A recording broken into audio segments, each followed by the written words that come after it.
Hai, Assalamualaikum warahmatullahi wabarakatuh. Selamat malam. Apa khabar rakan-rakan di Facebook?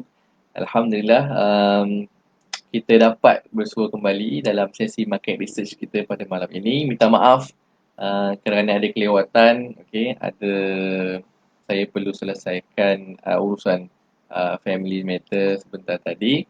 Okey, saya bawa anak ke klinik.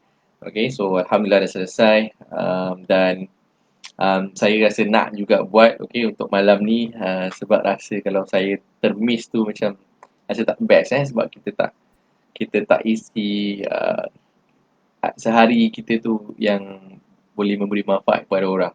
So saya rasa macam ada something yang missing. Alright, so macam biasa, sebelum kita memula, please click share.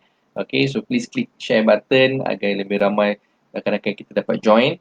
Dan juga mudah-mudahan saya yang berkongsi dapat pahala untuk ilmu yang berkekalan ni, yang bermanfaat ni. Dan juga anda yang tolong kongsikan, anda tolong tekan button share juga. InsyaAllah mudah-mudahan anda juga mendapat pahala ilmu yang bermanfaat tu. Tiga amalan yang kita tahu yang boleh bawa kita selepas mati, antaranya ialah ilmu yang bermanfaat. Mudah-mudahan lebih ramai kawan-kawan kita dapat join. Walaupun ada sedikit kelewatan pada malam ni, but hopefully yang belum tidur tu, yang masih cergas, kita tambah sikit sebelum tidur, kita tambah sikit dengan ilmu, insyaAllah. Kita mula sebentar sekali lagi. Kita bagi ruang 30 saat untuk rakan-rakan kita yang lain untuk turut serta malam ini. Thank you so much kepada yang bersama pada sesi malam ini dan juga kepada yang dah share. Thank you so much. Terima kasih banyak. Saya doakan anda berjaya dalam pelaburan saham. So siapa yang share tu, saya doakan anda berjaya dalam pelaburan saham, insyaAllah. Pada malam ni tajuk yang kita akan bincangkan dalam sesi market research kita adalah berkenaan dengan Dialog. So syarikat Dialog Group Berhad, salah satu syarikat yang besar, kira blue chip juga di Malaysia ni. So itu tajuk kita pada malam ini, insyaAllah. So jangan lupa, siapa yang baru join, please click button share. Baik, kita mulakan dengan Bismillahirrahmanirrahim. Sesi market research kita pada malam ini berkenaan dengan syarikat Dialog. Ini ialah dia punya research yang dikeluarkan oleh MIDF pada hari ini, 10 Februari 2021. Dialog mengumumkan prestasi kewangan dia bagi suku kedua bagi tahun 2021 pada semalam, kalau boleh nampak dekat untuk kuarter 2 financial year 2021, dia umumkan pada 9 Februari 2021, iaitu semalam. So dia mencatatkan keuntungan 121.8 juta ringgit. Profit dia punya ni, tetapi dari segi quarter on quarter, kalau compare to the previous last year punya quarter, quarter 2 juga tahun lepas, dia berlakunya penurunan sebanyak 22.9%. Tapi based on profit or loss, dia masih mencatatkan keuntungan sebenarnya, tetapi berkurangan sahaja. Even kalau kita compare dengan first quarter juga, actually dia berkurangan. First quarter itu dicatatkan 146 juta. So untuk second quarter ni dia hanya mencatatkan 121 juta. So kita nak tengok apa yang para analis ingin perkatakan berkenaan syarikat ini. Even hari ni ada dua research house yang mengeluarkan berkenaan dengan Dialog. Satu ialah MIDF Research, dan manakala satu lagi ialah RHB, RHB Investment, juga mengeluarkan research berkenaan dengan syarikat Dialog Group Berhad. Tapi kita hanya ambil satu saja, sudah memadai lah. Tapi kepada anda yang ingin dapatkan maklumat lebih lanjut berkenaan dengan research RHB, anda boleh cari research yang telah dikeluarkan oleh syarikat broker RHB. So Dialog Group Berhad, sektor energi, subsektor dia ialah energy infrastructure, equipment and services. Nombor dia 7277. Cantik nombornya. So antara key investment highlight yang dikeluarkan oleh MIDF, antaranya yang pertama, Dialog Group second quarter financial year 21 reported earnings meet expectation at 121.8 million. Sama yang kita tengok tadi tu. Dia mencatatkan keuntungan dan juga within the expectation within the expectation oleh MIDF sebelum ini. Profit sustained by higher revenue recognition from terminal businesses. In example, Dialog Terminal Langsat 1, 2 dan 3. Okay. Yang ketiga, better contribution from newly commissioned Dialog Terminal Langsat 3 and SPB Phase 1E. Okay. Yang keempat, Tank from JB recorded lower contribution at 28 million. Financial year 21-22 earnings maintained by with unchanged TP of RM4.30 per share. Okay, so itu estimates MIDF. But again, okay, sebagai disclaimer, this is not a buy call. Okay, ini bukan nasihat pelaburan, bukan juga nasihat untuk pelian ataupun penjualan. Apa-apa yang kita paparkan ataupun kita kongsikan pada malam ini hanyalah untuk tujuan informasi sahaja. Okay, so please be clear. Even bila MIDF mengeluarkan research ni, itu ialah dia punya hasil kajian, conclusion dia, so dia akan keluarkan sama ada buy ke, sell ke, ataupun maintain, neutral ke dan sebagainya. So dia bukannya suruh ramai-ramai pergi beli. Okay, so sebarang risiko adalah atas diri masing-masing. Okay, so be informed on that matter. Okay, tapi apa yang kita cuba nak kaji, apa analis boleh katakan, dia nak berkata tentang syarikat, sesuatu syarikat tu dan apa yang kita boleh dapat daripada hasil kajian sebelum kita membuat keputusan pelaburan kita. Okay, so dekat sini yang pertama, second quarter financial year 21 earnings broadly meet expectations. Dialog Group, okay, second quarter financial 1 reported net profit came in at 121.8 million, which was broadly within our but consensus full year financial year 21 earning estimated at 43.7% and 38.3% respectively. Comparing against second quarter financial year 20, its reported earning dipped by negative 22.9% year on year, which was in line with the negative 42.7% year on year decline in its revenue. The lower revenue recorded during the quarter was mainly attributed to the slower downstream activities, coupled with the drop in upstream oil prices. That said, the decline in its earnings during the quarter was arrested by its recurring midstream terminal businesses and ongoing cost rationalization initiative. Meanwhile, on the quarterly basis, revenue had increased marginally by 5.8% quarter-on-quarter, whilst earning decline by negative 16.9% quarter-on-quarter respectively.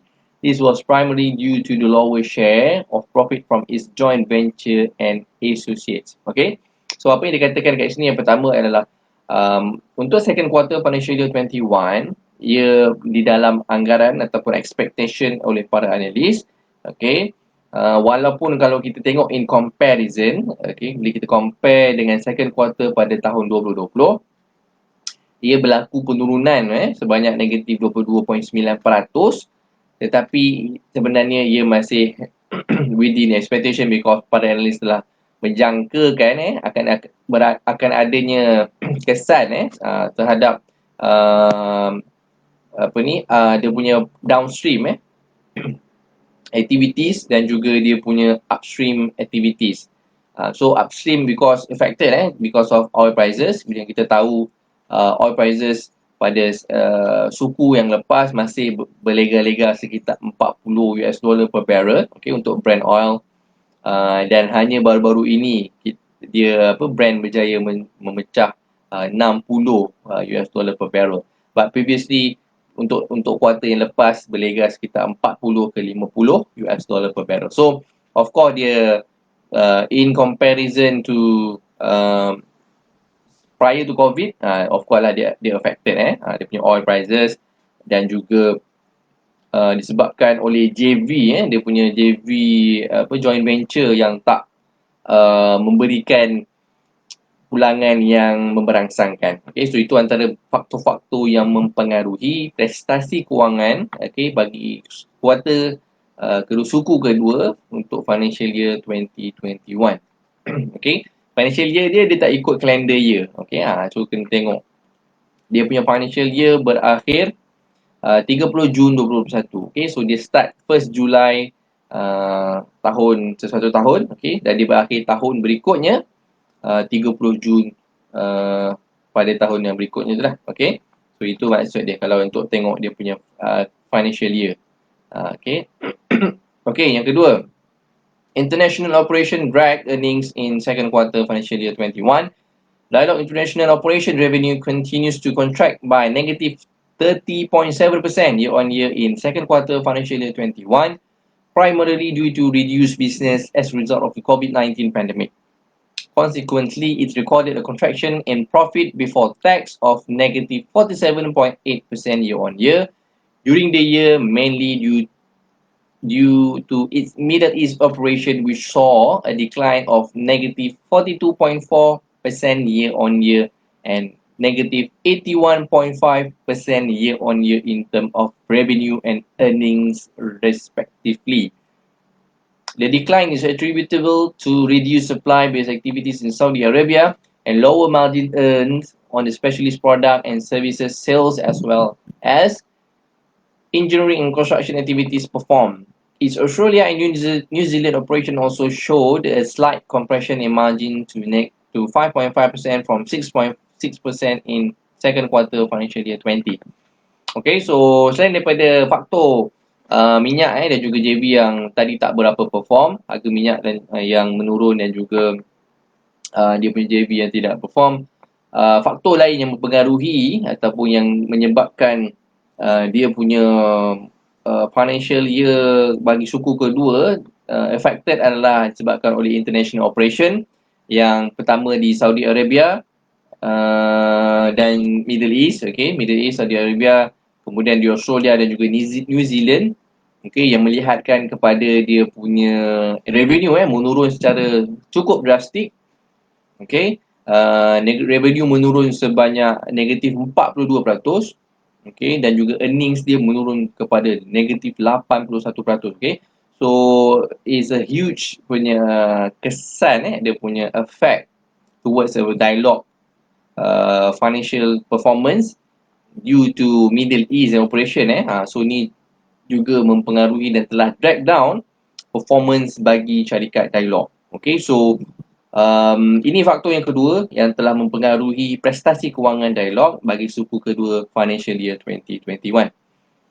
Alright, so selamat datang kepada anda yang baru join kita. So malam ni kita sedang membicarakan berkenaan dengan syarikat Dialog. Okay, so Dialog terlibat dalam sektor energi. Okay, subsektor dia energy infrastructure dan juga untuk services. So dia operation dia ada di Malaysia dan juga di overseas lah. Okay, so dia ada international dan juga local. Okay, so yang ketiga kita lihat kat sini, increase contribution from newly commissioned terminals. It is noted that the quarter also saw increased contribution from Dialog Terminal Langsat 3 full commissioning of its 120,000 CBM storage facility. In addition, SPB Phase 1E 430,000 CBM was also fully commissioned at the end of 2019. This brings the total storage capacity at Dialog Terminal Langsat 1, 2 and 3 and PITSB to 770,000 CBM and 1.78 million CBM capacity are currently fully leased out, and the rates have been holding up post the COVID-19 pandemic outbreak.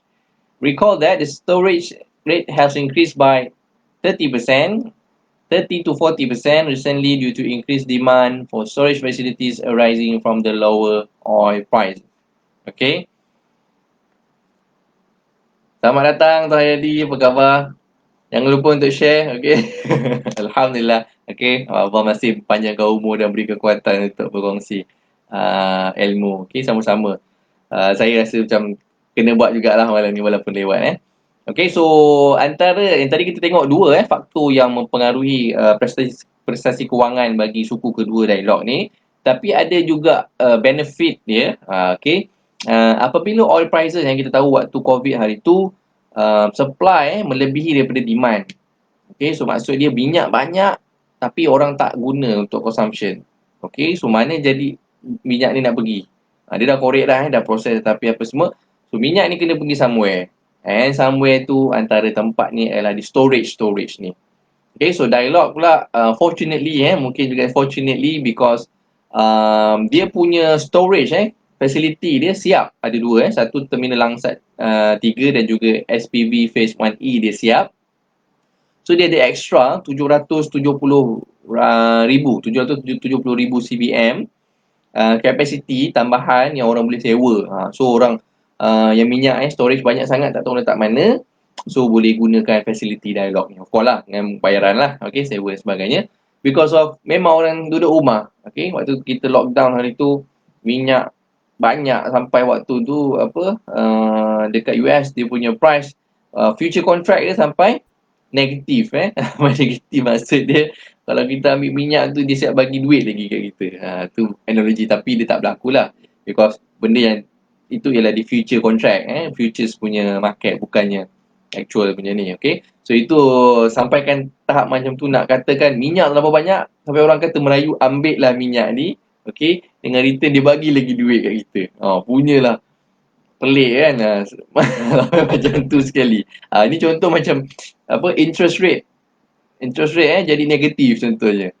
So kita pinjam duit dia bagi lagi kita duit. Contoh macam tu lah, tapi dia tak berlaku macam tu. Tapi in term of analogy maksud dia supply tu banyak sangat dan dia perlukan storage, maka one of it yang provided Dialog juga dia ada dia punya storage facility. So company-company yang memerlukan storage boleh rent dengan dia. So itu juga memberikan kesan yang baik kepada Dialog because dia ada business orang sewakan dia punya storage facility. Okay, so itu yang baik untuk Dialog. Kemudian kita lihat kat sini, Tank from business contribution dipped by negative 50.9% year on year. Okay, so meanwhile, earnings coming from Dialog JV Tank Farm business dipped by negative 50.9% year on year during the quarter to 28 million ringgit. The dip is profit from its JV came following the finalization of asset costs and the provision of the deferred taxation liabilities undertaken during the quarter. That said, we deem that this is one-off and no recurring, which will see the segment contributing at its normalized level again in the coming quarter. Okay, alright. So dia punya tank farm business ni, kita nampak berlaku significant dip dia jatuh negatif 50.9% year on year because of yang pertama ialah dia punya asset cost, okay, dia keluarkan cost dan juga untuk taxations, okay. So para analis mengatakan this is one off, okay, so dia bukanlah akan berlaku every quarter. So ni dia macam consider sekali bayar je, okay, untuk asset cost yang pertama, dan yang kedua untuk taxation. Okay, so awal-awal tu untuk deferred taxation dia dah settlekan. Okay, so dia bukan recurring every year akan perlu bayar banyak tu. So maybe okay, this coming quarter ni benda ni dah boleh omitted. So whatever dia punya profit tu kita boleh lihat akan berlakunya peningkatan. Okay, so itu yang cuba dikatakan oleh dia, taklah kata dia kata this is one off saja. So dia bukan recurring. So kita boleh estimate tahun kuarter berikutnya dia tak perlulah bayar lagi, okay, untuk asset cost dan juga dia punya bayaran tax cukai. Okay, kemudian kita tengok lagi apa dia kata untuk financial 21 hingga 22 earning estimate maintain. Okay, despite staging a weaker profit year over year for the quarter, we are making no changes to our financial 21-22 earnings estimates at this juncture, as we opine that Dialog is on track to meet our financial year 21 earnings projection. This is as we are expecting revenue from its international operation to stage gradually recovery from second half of calendar year 21 onwards, in line with the increased COVID-19 vaccine inoculation worldwide and upcoming contribution from its Pengerang deep water terminals phase 3, which construction are currently underway and are expected to be ready for commercial operation in mid-2021. Okay, despite dia punya kejatuhan especially dekat Middle East tadi kita tengok, dekat Australia tadi berlakunya penurunan dari segi revenue dan juga earnings, tapi analis mengatakan mereka maintain dengan dia punya estimation bagi tahun 21-22 disebabkan oleh yang pertama vaksin roll out ni yang akan memberikan kesan, bukan sahaja kepada kesihatan orang tapi juga kepada business operation as well. So people boleh start balik bekerja, so boleh gunakan kereta, transportation, boleh pergi melancong, berjalan dan sebagainya. So itu antara kesan yang boleh memberikan positive effect juga kepada dialog. Sebab itu analis meletakkan estimate dia maintain untuk 21 hingga 22 dan juga dia punya completion bagi completion and commission. So dia dah siap dan juga dah boleh mula beroperasi. Dia punya pengerang deep water terminal bagi pertengahan tahun 2021. Bagi tahun ni maknanya dah boleh start untuk commission, and of course secara tidak langsung dia akan mempengaruhi pulangan ataupun earnings bagi syarikat Dialog ini. So kita nantikan bagi third quarter dan juga fourth quarter jika dia boleh meet analyst punya expectation bagi dia punya earnings. So kita tengok dia punya berapa target profit dia untuk tahun 2021 ini. Alright, so apa lagi dia katakan guys ni?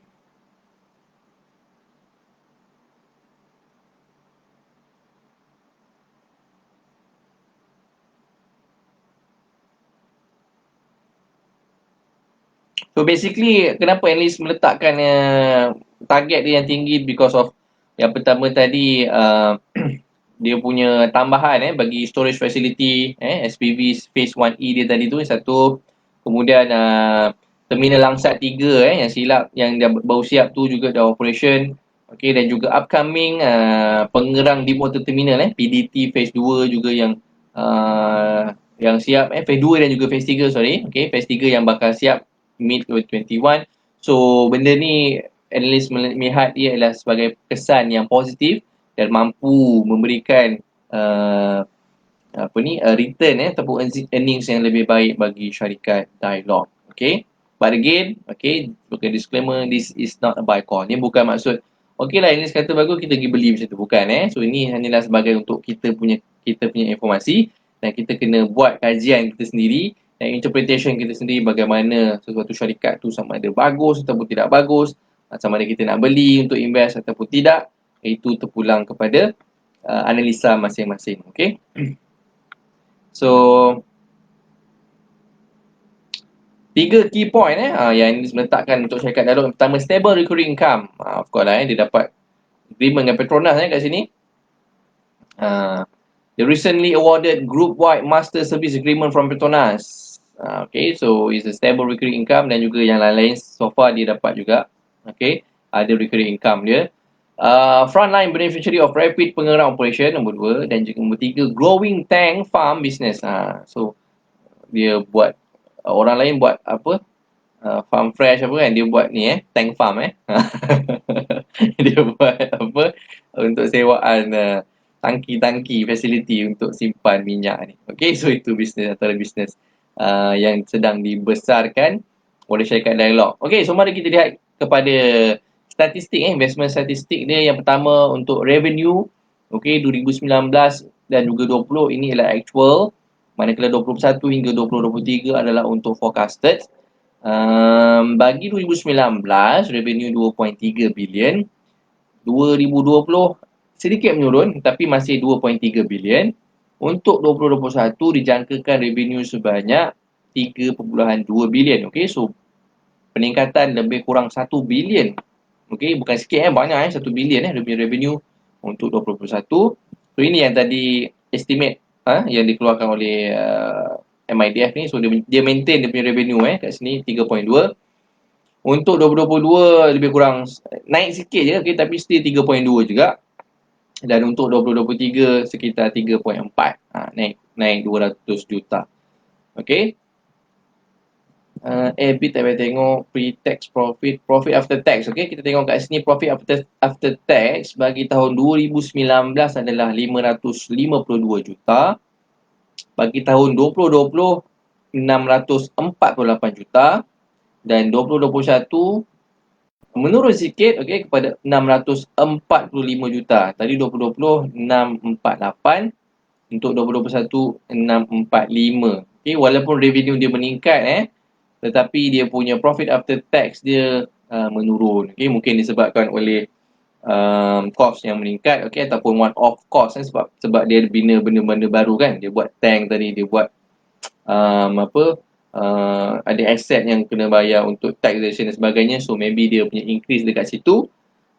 So that's why revenue dia meningkat, tetapi dia punya profit actually is mengurang sedikit, berkurangan sebanyak lebih kurang 3 juta saja. Okay.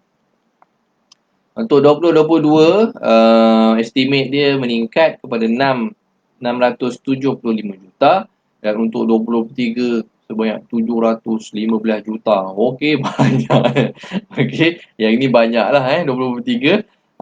Considering dia punya revenue tidaklah meningkat secara drastik, tetapi mungkin dia dah start kos-kos semua tu dia dah habis bayar, mungkin dia punya financing ke, dia buat loan dan sebagainya tu dah settle, so dia baru dapat dia punya return daripada investment dia tu dah start masuk. So maybe that's why untuk 2023 tu kita nampak ada peningkatan yang cukup tinggi juga untuk dia punya profit after tax, walaupun dia punya revenue. So revenue mungkin waktu 2021 ni dia dah spend, okay, dan dia punya profit betul-betul boleh dah harvest nanti adalah pada 2023 punya financial year. Okay, so maybe nanti kita, lama lagi lah, 2 tahun lagi lah kena tengok yang ni.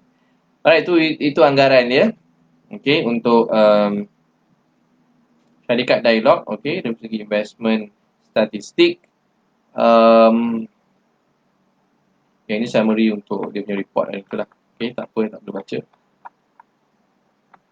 Okay, I think that's all from me. Okay, bagi sesi Tuan Muhammad Nubli. Dialog punya teknologi lagi maju dari Petronas punya teknologi. Oh, okay. Info yang menarik. Okay. Dialog punya teknologi.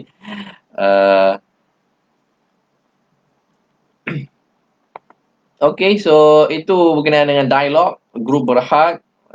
Dan sebelum saya akhiri, saya nak promote berkenaan dengan private mandate ataupun managed account ataupun private managed account yang disebut oleh orang ramai sebagai private mandate. Biasanya normally orang people call it private mandate. Private mandate adalah pelaburan saham yang akan diuruskan oleh licensed fund manager. Okay, bermaksud jika sebelum ini anda jika hendak melabur saham, anda perlu buka akaun CDS, okay, kemudian anda perlu buat kajian, buat analisa, anda tekan buy sell untuk pembelian, kemudian anda jual, sama ada untuk cut loss ataupun untuk taking profit, kemudian repeat the process again and again and again. Tapi untuk private mandate ni, anda adalah shareholder dia, okay, untuk syarikat-syarikat yang akan dibeli ni. Tapi semua proses kajian, bila nak beli, bila nak jual, berapa lot, apa semua tu akan diuruskan oleh licensed fund manager. Tetapi anda still, okay, dia punya shareholder kepada syarikat-syarikat yang dibeli tadi tu. Okay, so itulah yang dikatakan atau dinamakan sebagai private mandate. Okay, so normally people start mungkin biasa mula-mula melabur dengan unit trust. Okay, so unit trust is one of the investment juga yang popular di Malaysia. Tetapi dari segi capital, okay, so unit trust ni ada yang 1,000 pun dah boleh start investment, ada yang 500, even ada yang 100 pun boleh start dengan investment. So dia sangat sesuai untuk small investor. Okay, sebab dia punya initial cost, initial investment dia sangat rendah. Manakala daripada segi return dan juga risiko dia juga antara yang paling rendah berbanding dengan stock investment. Okay, so managed account ni dia adalah untuk melabur saham. Dia bukan unit trust, tapi dia melabur saham. So previously dia hanya untuk cater untuk high net worth retail investor. Tapi sekarang dia dah go ada beberapa asset management company, okay, yang ada CMSL punya license, offer kepada public, okay, dengan investment yang cukup kira consider mampu lagi, okay, mampu milik lagi. So previously ada memang dulu-dulu 200,000 kat atas, ada yang 2 juta, ada yang 3 juta. Saya jumpa beberapa asset management company, ada yang minta initial investment 5 juta, ada yang minta 20 juta, ada different, sebab dia orang punya target market berbeza. Tapi ada juga yang sekarang yang initial investment 50,000, ada yang 10,000 pun ada yang 15,000 pun ada, okay. Tapi bawah 10,000 tu mungkin tak sesuai lah sebab kita nak beli saham. So dengan 10,000 tu tak banyaklah pilihan yang fund manager boleh beli. Okay, so that's why dia hadkan kepada 15,000, 20,000, okay, dan juga 50,000 sebagainya. So daripada segi pengurusan semua dia akan serahkan kepada fund manager, okay. Dan fund manager tu dia akan uruskan beberapa lagi account orang lain lah. Okay, dia bukan manage kita punya seorang. Sebab kalau seorang tu dia panggil personal fund manager. So kalau kita ada memang aset yang banyak, ada 1 bilion ke 2 bilion, of course worth it lah kita nak hire seorang fund manager, bayarlah gaji dia. Berapa puluh ribu pun kita nak bayar, bayarlah. Okay, sebab kita punya aset tu besar yang dia nak uruskan. Tapi kalau kita punya investment capital tu hanyalah 100 ribu, 50 ribu, takkan kita nak hire personal fund manager kan? Sebab gaji dia dengan team. Sebab bila kita ambil private mandate ni, kita dapat team. Kita ada analyst, kita ada fund manager, kita ada CIO, Chief Investment Officer, kita ada dia punya development team dan sebagainya untuk jaga account, urus sistem, dan semua itu ialah package yang ditawarkan. Okay, so kalau anda ada memang high net worth, Ultra dia panggil, okay, Ultra high net worth, of course anda boleh hire anda punya personal fund manager lah. Okay, tapi mungkin anda in between tak nak invest unit trust because dah ada dah unit trust ataupun nak tambah lagi investment portfolio, yang ni nak tambah dalam saham. So kita ada manage account yang mana sesuai untuk anda yang tak ada masa untuk uruskan saham tapi still nak invest dalam saham. So this is a product atau services yang ditawarkan kepada kategori-kategori ni. So memang anda mungkin ada tugas hakiki bekerja dan waktu bursa pula didagangkan ataupun overseas punya stock pula, waktu tu anda tidur ataupun anda memang bekerja tak sempat nak uruskan, maka anda boleh subscribe, okay, dan langgan kepada servis yang ditawarkan oleh private managed account, okay, ataupun private mandates ni. Alright, so jika anda perlukan maklumat lanjut nanti boleh hubungi saya, okay, boleh dapat informasi lanjut berkenaan dengan private mandates. Baik, saya rasa sehingga di sini saja sesi kita pada malam ini. Thank you so much kepada anda, okay, walaupun dah lewat malam ni masih setia bersama untuk sesi market research kita. Saya minta maaf sekali lagi kerana kelewatan, saya ada urusan keluarga.